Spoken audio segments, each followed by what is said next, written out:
할렐루야. 옆에 계신 분들에게 인사해 보겠습니다. 오늘도 함께 예배 드릴 수 있어서 정말 기쁩니다. 주님 안에 거합시다. 믿음의 자녀들 됩시다. 아멘. 아멘. 이 시간 다시 기도드리고 찬양드리도록 하겠습니다. 사랑의 주님, 우리의 삶의 모습이 우리의 마음이 원하는 방향과는 많이 다르고 주님의 뜻 헤아리기 어렵지만 주님의 기쁘신 뜻대로 이루어질 것을 믿으며 오늘도 여전히 주님을 찬양하고 사랑을 고백드리면서 나아갑니다. 주님, 오늘도 임하셔서 예배를 통해 우리의 삶을 향한 주님의 계획을 말씀하여 주시옵소서. 주님, 깨닫게 하여 주시옵소서. 주님, 예배의 자리로 부르심의 계획을 말씀하여 주시옵소서. 주님, 믿음이 더하여지는 예배 될 수 있도록 주님 허락하여 주시옵소서. 아멘. 항상 모든 것을 주님께 맡겨드리면서 나갑니다. 예수님의 이름으로 기도드렸습니다. 아멘.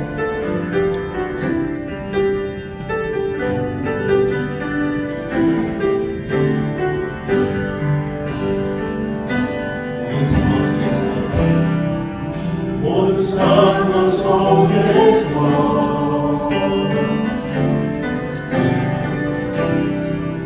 주를 찬양할지라.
주님, 이 풍요와 같은 세상 가운데 주님 우리가 하여금 돌파하여 나갈 수 있도록 믿음과 지혜를 허락하여 주시옵소서. 우리의 연약한 믿음 가운데 믿음을 더하여 어떠한 상황 속에서도 주님의 크신 손을 붙드는 삶이 되게 하여 주옵소서. 주님 안에 있는 능력을 경험하는 삶이 되게 하여 주옵소서. 이 시간 다 같이 주여 한번 외치고 다시 힘을 주시겠습니다. 주여.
오늘 찬양 예배는 예배부, 안내부, 새가족부, 헌신 예배로 드리시겠습니다. 안내부 부장으로 섬기시는 한순배 권사님 기도해 주시겠습니다.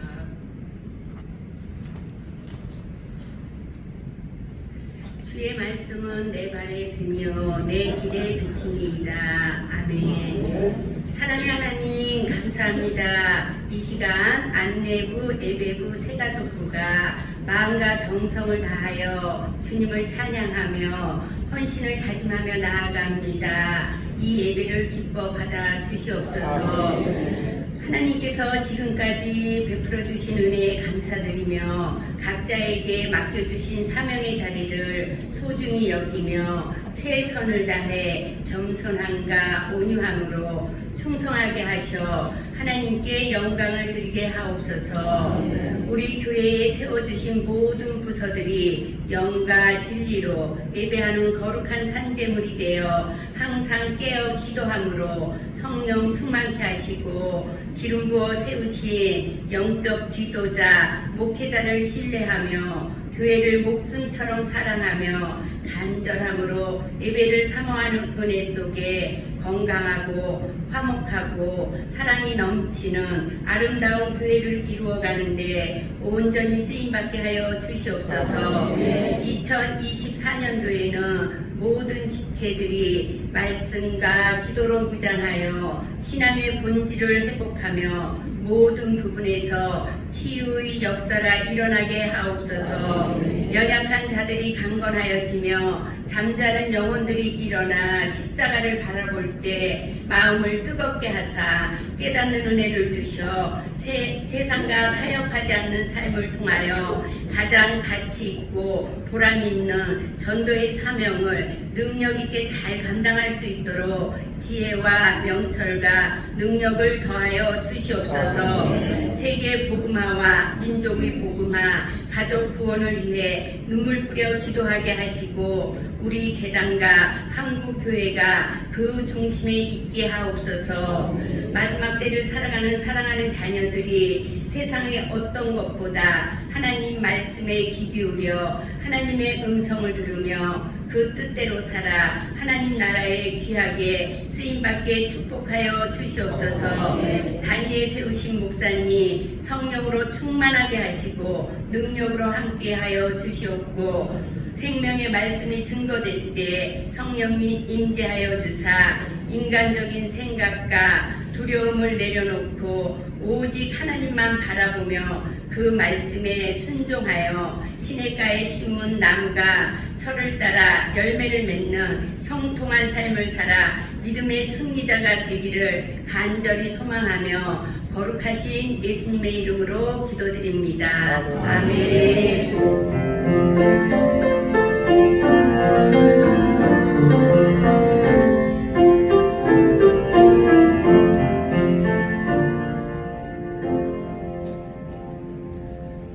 예배부 부장으로 섬기시는 박현수 권사님 성경 봉독하시겠습니다. 이사야 44장 1절부터 8절까지 한 절씩 성경 교독하겠습니다.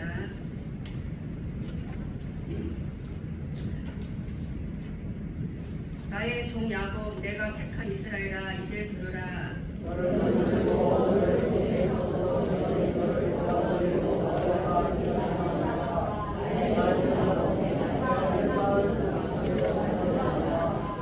나는 목마른 자에게 물을 주며 마른 땅에 시내가 흐르게 하며 나의 영혼의 자손에게 나의 복을 내 후손에게 부어주리니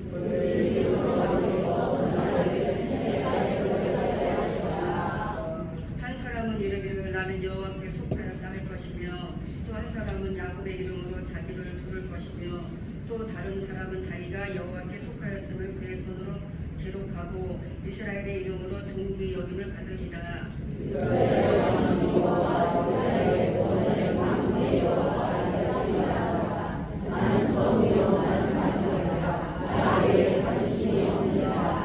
내가 영원한 백성을 세운 이후로 나처럼 외치며 알리며 나에게 설명할 자가 누구냐. 있거든 될 일과 장차 올 일을 그들에게 알릴지어다. 너희는 그 아들 살며 내지 말라. 내 아이를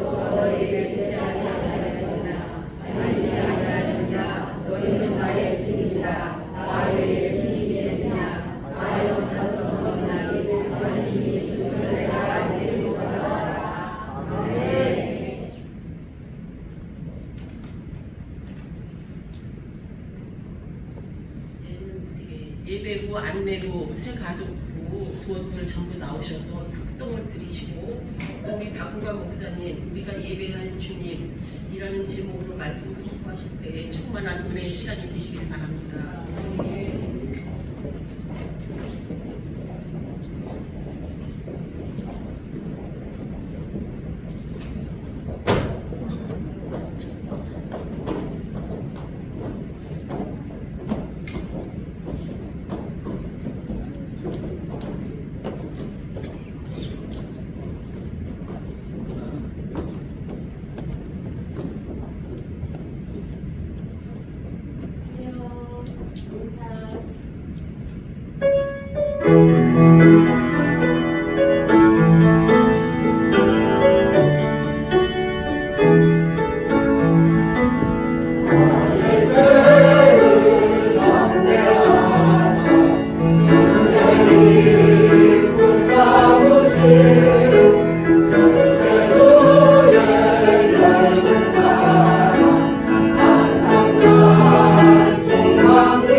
감사합니다. 우리 새가족부 또 안내부 또 우리 예배부 오늘 함께 헌신 예배로 드리고 아름다운 찬양 해주시면 감사드립니다. 오늘 또 우리 예배를 위해서 언제나 또 힘써주시고 또 가장 또 앞에서 솔선수범해주시고 또 가장 뒤에서 그런 섬김의 손길이 있기 때문에 우리가 모든 예배를 원활하게 드리게 될 줄 믿습니다. 오늘은 이제 제가 좀 말을 할 때 기침이 나오면은 물을 조금 마셔야 됩니다. 그래서 물을 막 여러 번 마셔도 이렇게 또 부정적으로 보시는 분들은 참새처럼 물만 먹는다 이렇게 보실 수도 있겠는데 긍정적으로 보시는 분들은 좀 힘든 상황에서도 설교를 하니 오늘은 졸지 말고 설교를 드려야겠다라고 그렇게 또 봐주시면서 같이 말씀 나누도록 하겠습니다. 참새처럼 안 보이시죠? 우리 예배를 준비하고 돕는 부서의 헌신 예배가 이 시간에 진행되고 있습니다. 보이지 않는 곳에서 돕는 손길이기 때문에 열심히 해도 티가 나지 않을 수 있습니다. 또 반면에 열심히 안 해도 또 그것을 잘 모를 때가 많이 있습니다. 다른 대부분의 분들은 잘 모르겠지만 저는 알 수가 있습니다. 어떻게 알 수 있을까요? 저는 이제 세세한 것들이 조금씩 눈에 이제 슬슬 들어오기 시작하니까 예배부 분들이 사실 뭐 하지 않아도 해도 다른 분들은 잘 모르는 그런 부분들이 눈에 들어올 때가 있습니다.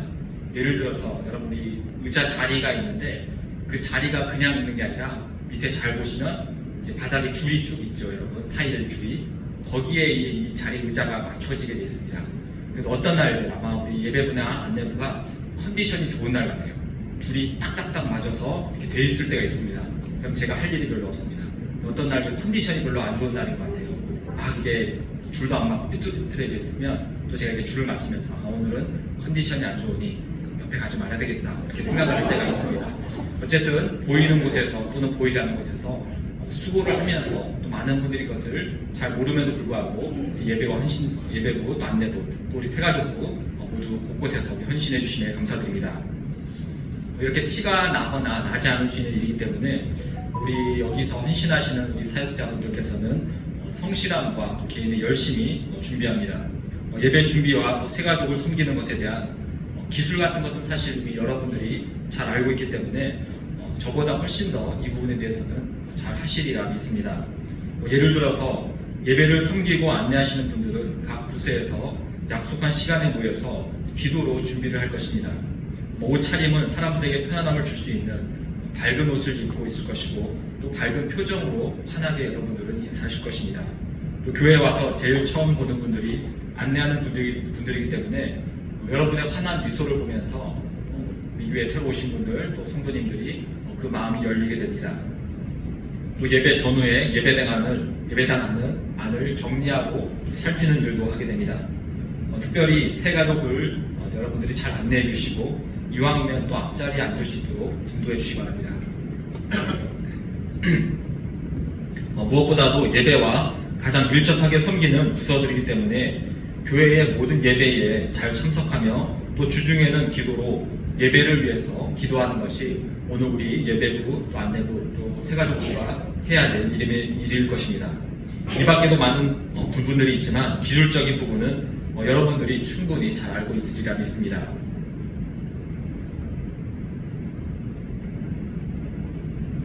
방금 제가 말씀드린 이러한 부분들은 사실 몰라서 못하는 것은 아닐 것입니다.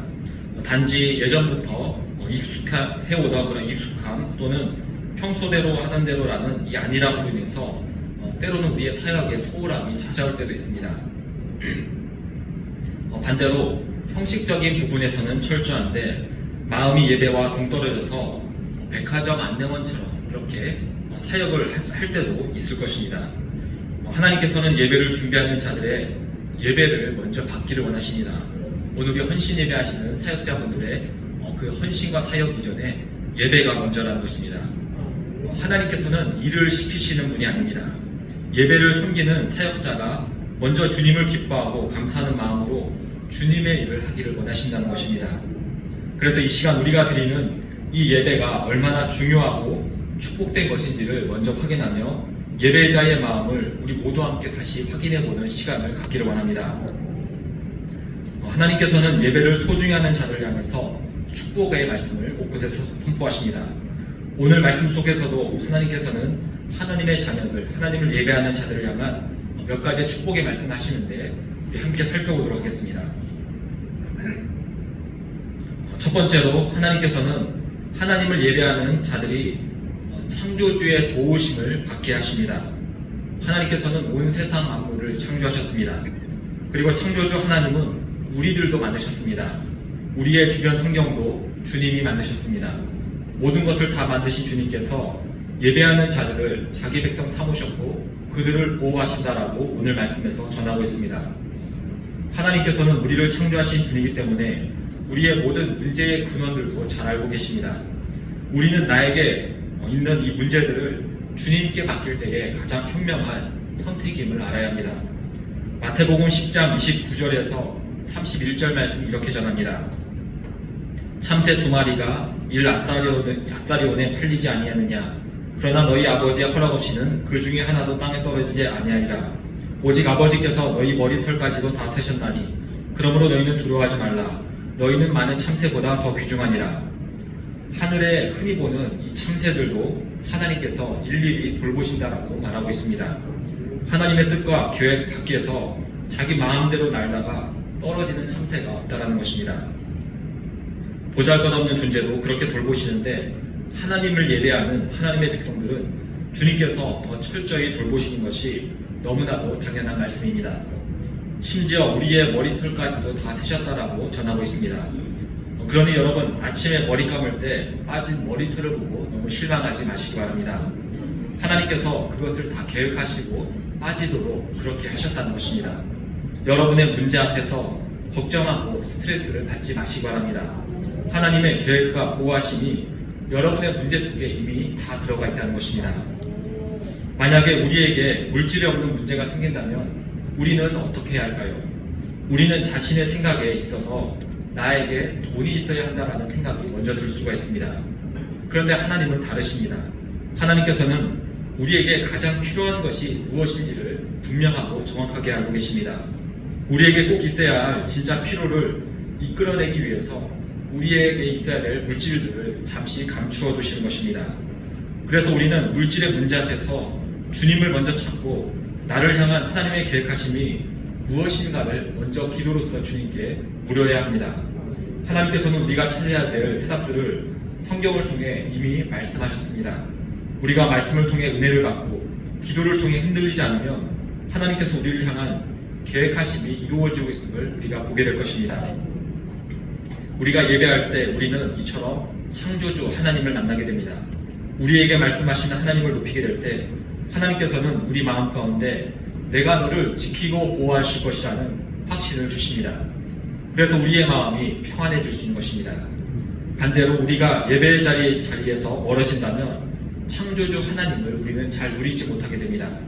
하나님은 나의 인생을 지켜보다가 벌 주시는 분으로 인식할 수도 있고, 그래서 하나님 만나기가 부담스러워질 때도 있습니다. 하나님과 멀어지게 되면 하나님을 의지하지 않게 됩니다. 나에게 필요한 것은 내가 준비해야 하며 나의 문제는 내가 해결할 수 있다고 여기는 교만함으로 인해서 더 힘든 인생을 살아갈 수밖에 없습니다. 예배를 통해 나를 가장 잘 아시는 창조주인 주님을 누리는 우리 모두가 되기를 소망합니다. 두 번째로, 하나님을 예배하는 자는 하나님이 주시는 풍성한 복을 누릴 수가 있습니다. 오늘 본문 3절 이하부터는 주님이 주시는 복이 어떠한지를 전하고 있습니다. 목마른 자에게 물을 주시고 마른 땅에 시내가 나게 하신다라고 전합니다. 하나님의 영을 인간에게 부어주시고 그들이 시냇가에 심겨진 나무처럼 만드시겠다고 전하고 있습니다. 이러한 복과 은혜는 모든 인간들이 받기를 원하는 내용들일 것입니다. 그런데 이 받는 방법을 모르기 때문에 정반대의 삶을 사람들은 살아갑니다. 하나님을 찾아야 얻을 수 있는 복인데 하나님을 배척하고 거부하는 일을 하는 것입니다. 그래서 광야 같은 삶을 살아가고 마른 땅을 살아가면서 더 말라가는 인생을 경험할 수밖에 없는 것이 하나님을 예배하지 않는 자들의 모습이 됩니다. 여러분, 혹시 여러분의 삶이 점점 힘들어지고 있다면 여러분의 주변 환경을 점검하고 확인할 것이 아니라 자신의 예배 상태를 확인하고 점검해야 합니다. 내가 예배를 통해 주님을 제대로 만나지 못할 때에 주님이 주시는 복이 우리에게 온전히 임하지 못하기 때문입니다. 마음이 무겁거나 우울하거나 삶의 낙이 없다고 여겨진다면 여러분의 삶이 심심하고 특별한 일이 없어서가 아닙니다. 하나님과의 소통이 제대로 안 되기 때문에 우리의 마음이 우울해지고 슬퍼지는 것입니다. 우리는 예배를 통해서 주님과 다시금 원활한 소통을 할 수가 있으며 하나님이 주시는 기쁨과 평안을 누릴 수 있게 됩니다. 예배는 하늘과 땅의 복이 내 안에 선포가 되는 자리입니다. 예배하는 자만 하나님이 주시겠다고 하는 그 복을 들을 수 있으며 그 복을 믿음으로 기다릴 수 있습니다. 지금 당장 내 삶이나 환경이 어려워도 주님이 주시겠다고 했으니 그것을 믿는 믿음을 예배를 통해서 우리가 얻게 되는 것입니다. 주님을 예배함으로 주님께서 약속한 풍성한 복을 누리는 우리 모두가 되기를 간절히 소망합니다. 아멘.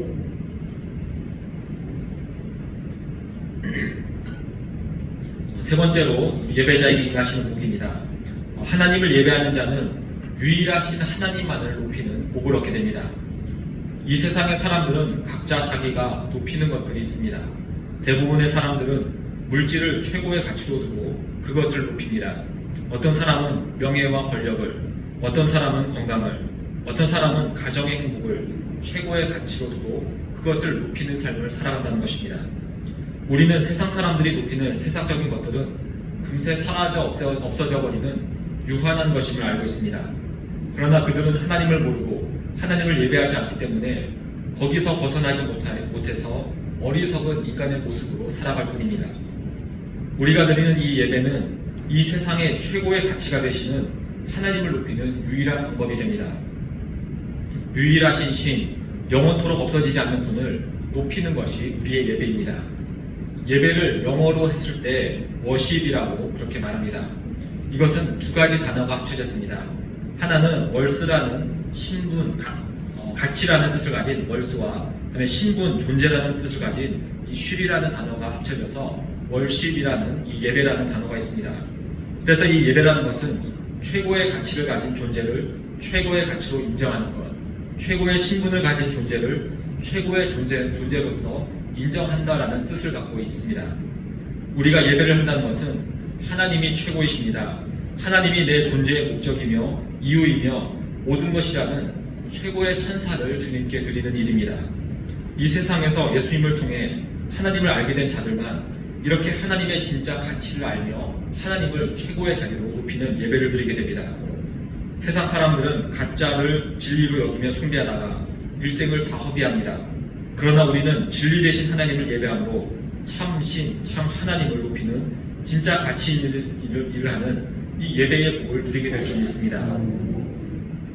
이렇게 예배는 하나님을 아는 자가 하나님을 높이는 자리이자 동시에 하나님의 복이 우리에게 임하는 통로가 됩니다. 이 예배를 소중히 할수록 우리는 주님을 더 영화롭게 하며 하나님의 더 큰 복을 누리게 됩니다. 최선을 다하는 예배, 열심히 있는 예배, 준비하는 예배, 그래서 이런 것들이 중요한 것이고 예배를 준비하는 우리 예배부, 안내부, 세가족부의 역할이 그만큼 중요하다고 말할 수 있습니다. 그러면 우리는 이렇게 우리에게 복을 내리는 이 예배의 자리를 어떠한 자세로 우리가 임해야 할까요? 다 알 수 있는 내용이라도 다시 한번 우리가 점검하고 확인한다는 생각으로 몇 가지의 예배의 자세에 대해서 함께 나누도록 하겠습니다. 첫 번째로 우리는 구원의 은혜, 감사가 있는 예배를 드려야 될 줄 믿습니다. 예배는 의무나 형식으로 드리는 것은 아닙니다.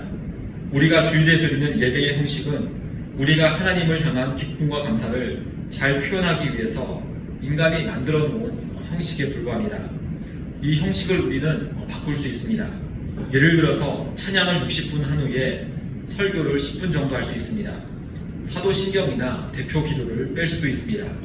만약 하나님을 향한 기쁨과 감사를 이러한 방식으로 표현하는 것이 더 주님께 영광을 올려드릴 수 있다면 우리는 이렇게 형식을 바꿔도 됩니다.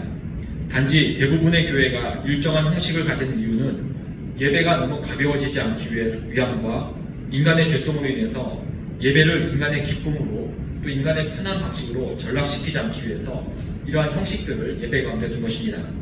그래서 엄숙함과 진지함을 갖추기 위해 일정한 형식을 만든 것이고 이것을 통해 하나님께 영광을 더 높이 올려드리고자 하는 것이 또 우리 교회의 예배의 모습이 될 것입니다. 다행스러운 것은 대부분의 교회는 이런 형식적인 부분들은 다 잘 갖추고 있다고 보여집니다. 여러 악기가 어우러진 찬양과 실력 있는 찬양 인도자가 있습니다. 성가대의 아름다운 찬송도 있습니다. 일주일간 열심히 준비한 은혜로운 목사님의 설교도 있습니다. 그런데 만약에 그 예배에 참석한 예배자가 하나님을 향한 은혜와 감사를 잃어버린 채 예배라는 형식에만 참여하고 있다면 그것은 큰 문제가 될 것입니다. 예배는 우리가 교회 안에서 한꺼번에 드리게 됩니다. 그러나 하나님은 우리 각자의 예배를 따로 받으십니다.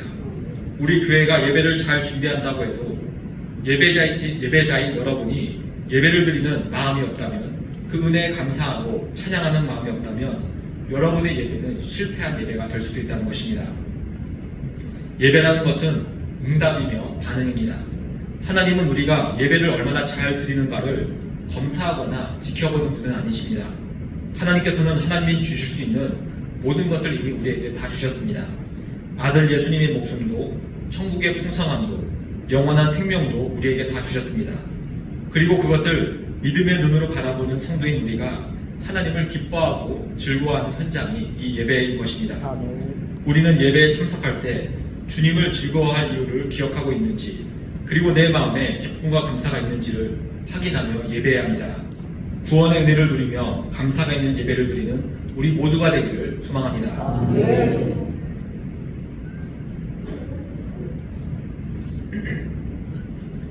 우리 두 번째로 또 예배의 자세에 대해서 우리는 하나님에게 집중하는 예배를 드려야 합니다.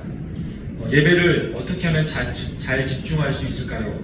여러 방법이 있겠지만 예를 들어서 오늘은 이 자리로서 한번 이 예배의 집중에 대해서 말씀을 나누고자 합니다. 예배를 잘 드리기 위해서는 어느 자리에 앉는가 중요합니다. 예전에 있던 교회에서의 일이었습니다. 그곳에서 이제 부목사는 제일 뒷좌석에 앉아서 필요시 여러 가지 일을 하며 예배를 돕는 그런 일들을 하게 되어 있습니다. 그런데 뒤에 앉다 보니 뒷자리에 앉아 있는 분들의 모습이 눈에 잘 들어올 수밖에 없습니다. 여러분도 알다시피 뒷자리는 예배에 집중하기가 좀 힘든 자리입니다. 그리고 의무적으로 오는 분들이 또 뒷자리에 앉는 경우도 있습니다. 예배에 조시는 분들을 보면 80%가 뒷자리에 앉는 분들이 많이 있습니다. 뒷자리에 앉는 분들 좀 억울하지만 이것이 또 사실이기 때문에 다음부터는 앞으로 앉으시기 바랍니다. 물론 뒤에서 또 예배를 잘 들으시는 분들도 많이 있었습니다. 예배 때 항상 뒷자리에 앉아서 핸드폰을 꺼내놓고 영상을 보는 어떤 성도님이 계셨습니다. 직분도 있으신 분인데 설교가 시작되면 이렇게 영상을 틀어놓고 이제 무음으로 해서 그 영상을 보는 것입니다. 믿음이 아직 연약한 분이기 때문에 제가 가서 좀 뭐라고 말하기도 좀 난감했습니다. 어느 주일날 그분은 여느 때처럼 핸드폰을 켜놓고 또 영상을 틀어놓았습니다. 그런데 어느 영화의 한 장면 같은데 야이 개땡땡아 라는 그런 이제 대사가 나오는 그런 이제 장면을 그분이 보고 있었습니다. 제가 그 소리를 알았다는 것은 뭔가 큰일이 일어났다는 것이겠죠. 그날따라 그분이 핸드폰 소리를 최대치로 하고서 무음인지를 모르고 이제 틀어놓았다는 것입니다. 목사님이 설교하면서 이제 성도님에게 이러하기를 소망합니다 라고 말씀했는데 아멘이 아니라 야이 개땡땡아 라는 소리가 예배당에 이렇게 크게 이렇게 퍼졌습니다. 그 이후에 예배의 분위기 여러분의 상상에 맡기겠습니다. 여러분, 예배 중에 하나님의 말씀에 집중하는 것은 너무나도 당연한 말씀입니다. 예배의 핵심은 사실 설교라고 말할 수 있습니다. 이 설교는 하나님이 우리에게 하시는 말씀이기 때문에 당연히 설교가 예배의 중심이며 가장 중요한 순간이 될 것입니다. 그 설교를 통해 우리의 믿음이 자라고 하나님의 뜻을 알게 되며 우리는 우리의 영적인 힘도 얻게 됩니다. 그래서 우리는 집중해서 이 예배 때 설교를 들어야 합니다. 여러분, 집중하지 못하게 되면 어떤 일들이 일어날까요? 잠이 올 수도 있습니다. 또 딴 생각이 들 수도 있습니다. 그러다가 아멘을 하지 말아야 될 부분에서 아멘이 나올 수도 있습니다. 집에 가서 해야 될 일을 떠올릴 수도 있고 돈 빌려준 생각, 드라마 생각, 걱정되는 일 등 집중하지 않는 사람은 설교의 순간 하나님을 만날 수가 없는 것입니다. 우리는 예배의 주인이 주님이시며 주님은 우리의 심령을 살피시는 분임을 알아야 합니다. 나의 마음의 예배를 받기 원하시는 주님을 기억하며 예배에 집중하는 우리 모두가 되기를 소망합니다. 아멘. 제가 물을 먹는 이 순간도 저에게 집중해 주신 것 감사드립니다.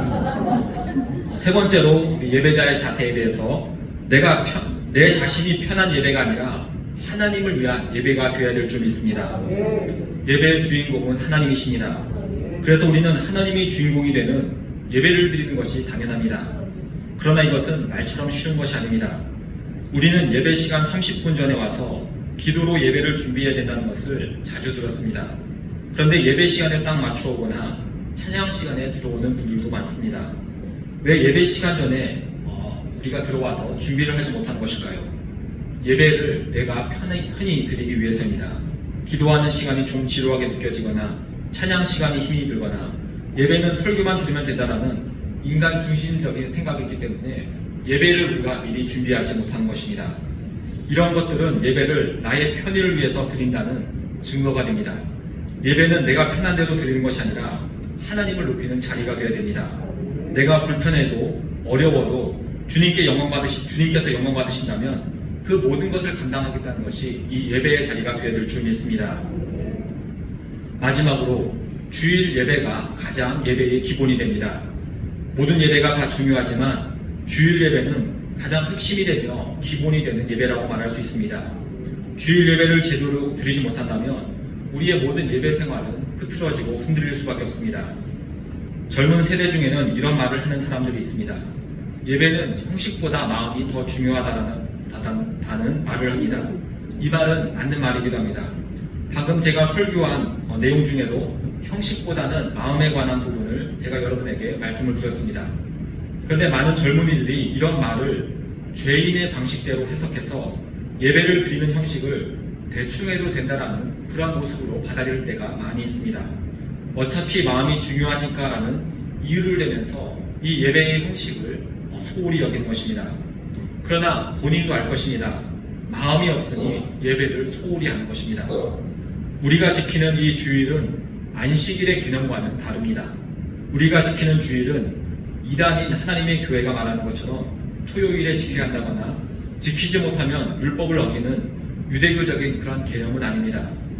율법에서 말하는 안식일은 그때에 매매를 하지 말아야 되고 땀 흘림도 하지 말아야 된다고 전합니다. 그래서 과거에는 주일도 안식일처럼 지켜야 된다라고 그렇게 교육을 했던 적도 있었습니다.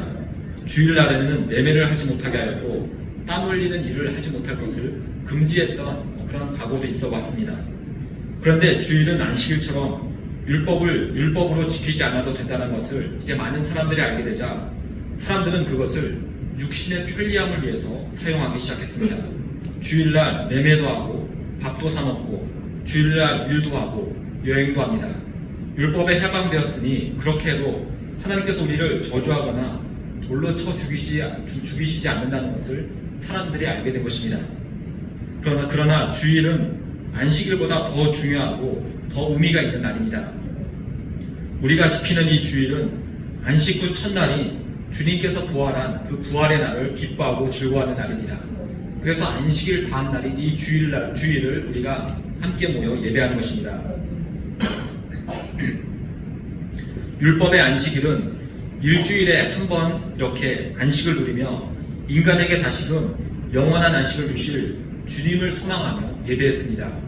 즉 구약에서의 안식일은 불완전한 날로서 앞으로 우리에게 온전한 안식을 기다리는 그것을 바라보는 날인 것입니다. 그런데 신약 이후에 이 주일은 그 불안했던 안식일과 다릅니다. 우리 그토록 그 안식일날 사람들이 기다리던 그 안식의 본체가 드디어 인간에게 임해서 영원한 안식과 평안이 우리에게 임하게 되었습니다. 우리가 지키는 주일은 구약의 불완전한 안식의 개념이 아니라 예수님께서 피로 완성하신 완전한 안식과 완전한 평안을 우리가 누리고 선포하며 듣는 날입니다. 그러면 여러분, 안식일의 의미가 더 중요할까요? 아니면 주일의 의미가 더 중요할까요? 안식일이 마치 영화 예고편과 같다면 주일은 본편이라고 말할 수 있습니다. 그림자와 실체의 관계라고도 말할 수 있습니다. 주일이 훨씬 더 중요하다는 것입니다. 안식일을 철저히 지키며 기다려왔던 그 영원한 안식의 실체인 예수님의 오심과 부활을 즐거워하는 날이 이 주일이 됩니다. 안식일보다 주일이 훨씬 더 중요합니다. 불완전했던 안식일이 완성되어서 주일이 된 것이라고 여겨도 될 것입니다. 그러면 안식일보다 주일을 더 확실히 거룩하게 지키는 것이 당연하지 않겠습니까? 이 말을 오해해서 들어서 다시 율법적으로 돌아가지 마시기 바랍니다. 율법의 행위로 가서 다시 매매를 하지 말거나 어떤 법을 지켜야 되거나 이것을 말하는 것이 아닙니다. 이렇게 한번 예를 들어서 설명해 보겠습니다. 여러분 혹시 오늘 식사하신 후에 카페에 가서 커피 드신 분 계신가요? 계실 것입니다. 평소에도 자주 카페에 왔다 갔다 합니다. 몇몇 분들이 갑자기 뭔가 찔림을 받는 듯한 이제 표정을 하시는데 우리가 흔히 커피 먹는 이것을 한번 예를 들어서 한번 설명해 보도록 하겠습니다. 만약에 주일을 안식일의 율법으로 지켰다면 주일날 식사하고서 근처 카페에 가서 커피를 사 먹는 이 행동은 분명히 율법에 위반되는 행위가 될 것입니다. 그런데 주일은 그런 율법에서 벗어나서 자유롭게 된 성도가 주님이 주신 완전한 구원과 완전한 안식을 그 자유인으로서 누리는 날입니다. 그래서 우리는 이 커피를 사 먹어도 됩니다. 그런데 중요한 것은 여러분 그 커피를 예배를 위해서 사 드시기 바랍니다. 예배 시간이 많이 남았으니 그 시간을 기다리며 커피를 사 드시는 것은 주님께 우리가 예배드리기 위해서 하는 것이기 때문에 별 문제가 될 것 없습니다. 잘하시는 일입니다. 오후 예배 시간에 졸지 않기 위해서 또 커피를 드시는 일, 예배를 위하는 것이기 때문에 또 잘하시는 일입니다. 성도의 교제를 하기 위해서 카페에 가서 이야기를 하는 것도 하나님의 영광을 위한 것입니다. 이러한 이유라면 여러분 열심히 커피를 사 드시기 바랍니다. 그 커피 먹는 것도 주님께서는 기뻐하실 것입니다. 그런데 주님과 상관없이 먹는 커피라면 어떨까요? 주일날 예배에 오지 않고서 친구를 만나 커피 한 잔의 여유를 즐긴다면 그것은 주님과 상관없는 행위가 될 것입니다. 내가 그냥 커피를 좋아해서 먹는 이유라면 내가 좋아서 하는 행동으로 여러분에게는 아무런 상급이 없게 될 것입니다. 다른 사람과 인간관계를 좋게 하기 위해서 차 한잔하는 것은 인간관계는 좋아질지 모르겠지만 하나님과 상관이 없을 것입니다. 주일날 이러한 주님과 상관없고 의미 없는 행동들은 우리가 하지 말아야 되지 않겠습니까? 율법에서는 안식일에 무엇을 사 먹는 것이 금지됩니다. 그러나 율법에서 해방된 우리는 주님의 영광을 위해서 자유롭게 하고 싶은 것을 할 수가 있습니다. 대신 하나님과 상관없는 행위라면 적어도 주일만큼은 우리가 하지 않기를 바랍니다. 반대로 하나님의 영광을 위해서라면 열심히 하시기 바랍니다. 주기철 목사님과 손양원 목사님은 감옥에서 가족과 교인들에게 편지를 하면서 새벽 기도와 주일 성수의 신앙을 철저히 지키라고 수도 없이 많이 권면했다고 합니다. 그만큼 우리에게 중요한 것이 이 주일 성수입니다. 지금도 유튜브를 틀어보면 안식일과 주일은 다르다고 말하면서 이 주일을 안식일처럼 철저히 안 지켜도 된다라고 그렇게 말을 하는 그런 영상들이 많이 있습니다. 틀린 말은 아니지만 죄인된 인간들은 그 자유를 보고서는 방종으로 해석해서 예배를 소홀히 할 때가 그리고 그렇게 해석할 때가 참 많이 있습니다. 주님께 복을 받는 현장을 자기가 망쳐버리는 것입니다.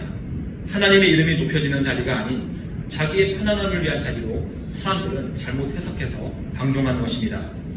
우리는 주일을 안식일보다 더 확실하게 지켜야 합니다.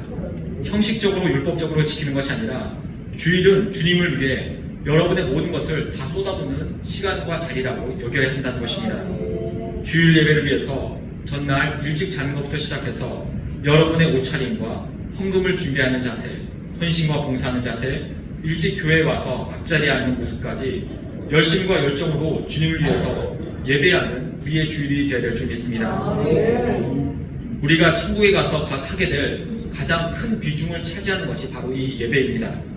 이 말을 아동부 아이들에게 하면 아이들은 별로 좋아하지 않습니다. 아이들은 솔직해서 재미없고 지루한 그 예배를 거기서 매일 드려야 되니까 라고 그렇게 말을 합니다. 그러나 아이들도 신앙이 성장하면 바뀔 것입니다. 솔직히 우리 마음에도 이 예배라는 것 계속해서 드려야 된다고 하면 좀 부담스러운 마음이 들 수도 있습니다. 그런데 우리가 하늘에서 드리는 예배는 지금 우리가 드리는 이 예배와는 차원이 틀린 예배입니다. 하늘의 예배 어떻게 드리게 될까요? 한번 이렇게 상상을 해보았습니다. 하나님의 영광이 찬란한 빛으로 우리에게 비추어서 우리는 감당할 수 없는 감동과 기쁨을 그 빛을 통해 누리게 될 것입니다. 하늘에는 천둥보다 더 큰 우레소리가 나며 주님의 영광을 크게 선포할 것입니다. 가장 화려하고 아름다운 악기와 목소리가 총동원되어서 주님을 높일 것입니다. 거룩한 옷을 입은 수많은 천사가 동시에 불칼을 높이 들며 주님을 맞이할 것입니다. 내가 받은 영원한 생명이 하나님의 사랑과 희생으로부터 왔다는 그것이 우리를 가만히 있게 못할 것입니다. 웃고 울고 뛰고 기뻐하며 하나님의 존재 자체를 우리가 감당하지 못해서 어쩔 줄 몰라하며 예배하는 것이 하늘의 예배의 자리가 될 것입니다. 그리고 그 예배의 감동을 주님은 이 땅에서도 우리가 누리기를 원하십니다. 여러분, 예배에 최선을 다해 보시기 바랍니다. 집중하시고 정성을 다해 예배하시기 바랍니다. 하늘의 은혜를 누리는 예배, 복을 받는 예배가 될 것입니다. 이러한 예배를 드리는 우리 모두가 그리고 이러한 예배를 돕는 예배부, 안내부, 새가족부가 되기를 간절히 소망합니다. 함께 예배하겠습니다. 하나님, 우리가 주님께 축복을 받는 이 예배의 자리를 허락하심을 감사드립니다.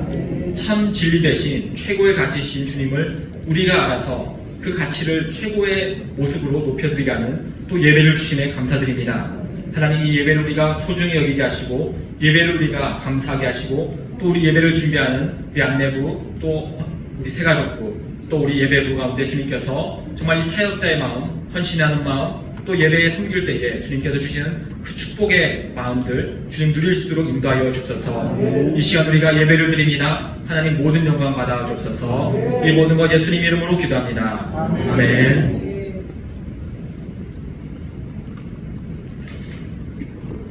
주님만 높이는 예배자로 된 자녀임을 다짐하는 시간이 되셨을 것을 믿습니다. 찬송가 288장 드리시고 담임 목사님 광고와 축도로 헌신 예배를 마치도록 하겠습니다.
할렐루야.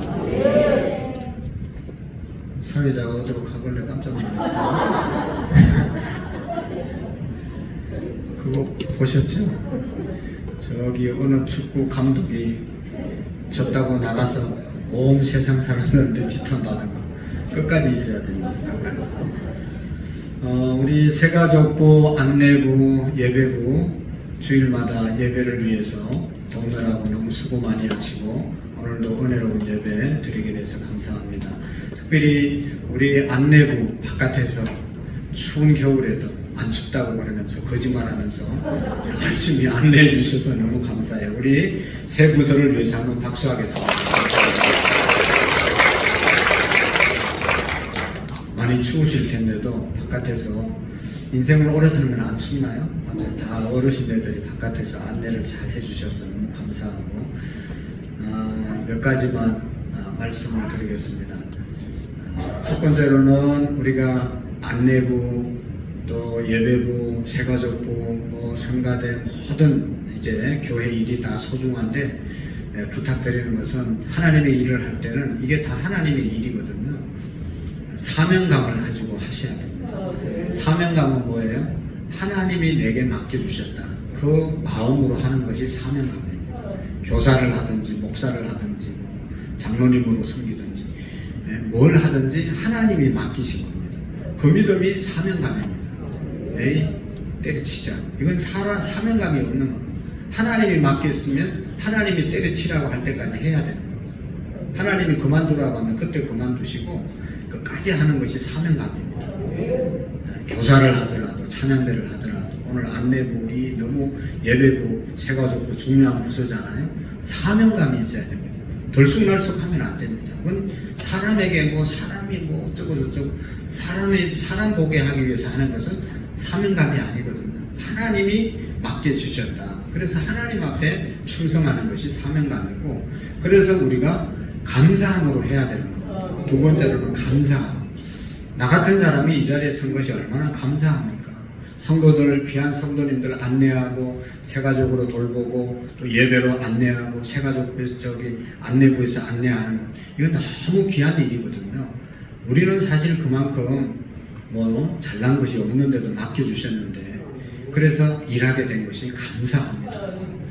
죽을 수밖에 없는 죄인이라고 우리가 늘 고백하는데 귀한 일 맡겨주셨으니까 감사함으로 하시고, 감사함의 표현은 뭐예요? 기쁨으로 하는 겁니다. 정말로 감사하면 기뻐서 기쁨으로 하는 거죠. 얼굴에 기쁨이 가득하게 안내하고 세가족을 맞이하고 예배를 안내하고 이렇게 할 수 있기를 축복합니다. 우리가 세가족부는 세가족을 위해서 기도 많이 하시고 세가족이 많이 늘어날 수 있도록 하셔야 되고, 세가족을 잘 정착하게 하는 게 세가족부의 사명입니다. 믿습니까? 뭐라고요? 세가족부는 세가족이 많이 생기도록 기도해야 되고, 세가족이 잘 정착하도록 도와야 되고, 세가족이 정말로 교회에 빠지지 않도록 이렇게 하도록 늘 힘쓰셔야 되는 것이 세가족부의 사명입니다. 안내부의 사명은 뭐겠어요? 안내 잘하는 것이죠. 안내가 너무 중요한 겁니다. 안내 잘못해서 속상해서 마음문 닫아서 예배 은혜 못 받는 경우도 있고, 집에서 한바탕 하고 왔는데 안내부원들이 너무 잘해줘서 집에서 싸웠던 감정이 싹 사라지고 마음이 싹 풀려서 예배의 은혜가 되는 수도 있습니다. 그래서 자기들끼리만 서서 뭐 얘기하지 말고 한 주간 동안 잘했으니 뭐 어쩌고 저쩌고 뭐 그러지 마시고 안내를 잘해 주시기를 바랍니다. 오는 분들이 마음문을 활짝 열고 예배할 수 있도록 그렇게 안내하셔야 됩니다. 그래서 여러분, 옷도 복장도 안내부원들은 신경 써야 되는 이유가 뭐예요? 예쁜 옷 입은 사람과 또 노숙자가 입은 옷하고는 다르잖아요. 우리가 뭐 비싼 옷 입으라는 그런 얘기로 오해하지 마시고, 정말로 아름답게 정성을 다해서 입은 그런 옷을 보면, 그런 분을 보면 마음이 기쁘잖아요. 꽃을 여기 왜 갖다 놨습니까? 꽃을 보면 마음이 좋아지잖아요. 여러분, 안내부원들은 다 꽃임을 믿으시기를 바랍니다. 오늘 안 오셨잖아요. 꽃들 빠지고 그러면 안 돼요. 예배 안내부들을 잘 안내하셔야 돼요. 예배부 마찬가지입니다. 저 뒤에 서서 그냥 있는 게 예배부가 아니고, 예배 전에 항상 먼저 오셔서 의자가 막 1부, 2부 예배 드리고 나면 다 삐뚤삐뚤해져요. 왜냐하면 이게 앉았다 일어나면서 뒤로 밀리고 뭐 땡기지고 이렇게 해가지고 삐딱삐딱한 거 보면 마음도 삐딱삐딱해져요. 그래서 딱 정리하면 깔끔한 거 보면 마음도 깔끔해지잖아요. 옆집에 쓰레기를 왜 자꾸 여기다 갖다 버리냐? 그게 쓰레기가 있으니까 자꾸 갖다 버리는 거예요. 거기 깨끗하게 청소하면, 2번만 청소하면 그 다음에 쓰레기 안 갖다 버리거든요. 그러니까 우리가 예배 안내부원들이 예배 전에 꼭 오셔서 오후 예배나 모든 예배, 주일 낮 예배뿐만 아니라 찬양 예배, 수요 예배, 금요 예배도 다 우리가 안내하고 예배 잘 드릴 수 있도록 돕는 그런 부서가 되어주시기를 부탁을 드립니다.